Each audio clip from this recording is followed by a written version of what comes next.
Ahojte, ahojte. Tak dneska sedíme vo väčšej, staršej sestre. Sportič sa vyrába, myslím, že už asi 30 rokov a z toho približne 17 rokov v závode Kia pri Žiline.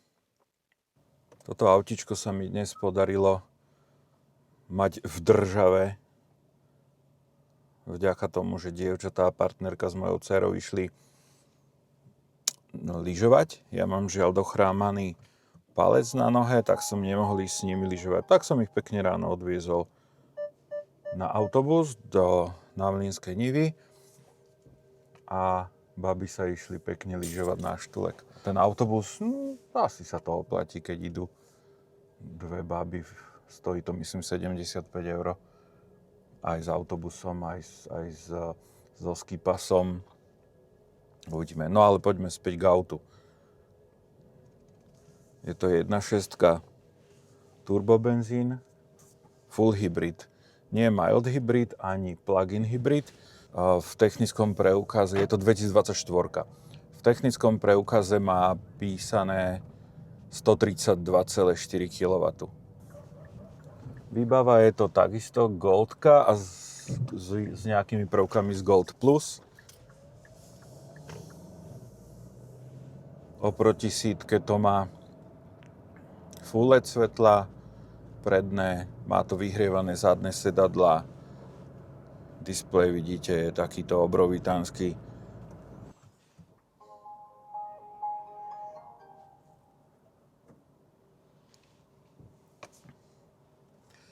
Úplne prvý rozdiel, ktorý ma napadol v porovnaní so sítkou, je posed.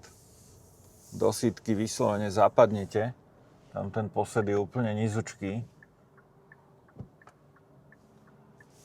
a do sportičky predsa len leziete do hora, je to SUVčko a ten posed je vyšší.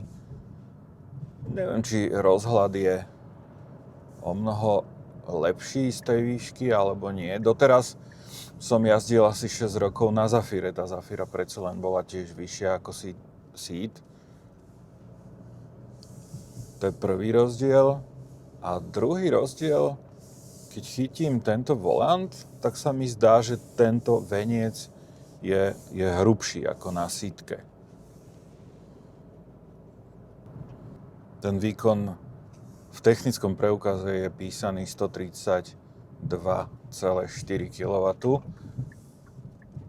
A aj keď je toto auto asi o 250 kg ťažšie ako Seat, tak dynamiku to má veľmi slušnú a čo sa týka spotrieb, je to na priateľnej úrovni na to, že to je štvorkolka, je to SUVčko. V extrémnom prípade, ale to sa priznám, som išiel prešiel som asi 2,5 kilometra z čerpacej stanice, bol som natankovať benzín a došiel som domov. Drvivú väčšinou času som išiel totálne s ľahučkou, ultra ľahučkou nohou na baterky a spravil som vtedy spotrebu 2,0. Jasné, že keď vybehnete na diaľnicu, spotreba je 8 litrov, ako nič. Ale môžeme sa zase pozrieť na palubný počítač. Od tankovania 7,9 za takmer 300 km a za celý čas, za tých takmer 26 000 km je spotreba 7,3. Takže je to asi porovnateľné so Seatou, napriek tomu, že Seatka je len benzín 1.5, toto je hybrid. Seatka je Seatka, má 1300 kg, toto má asi o 250, takmer o 300 kg viac, ale zase je to SUVčko, je to štvorkolka. Tlačítok je tu minimum,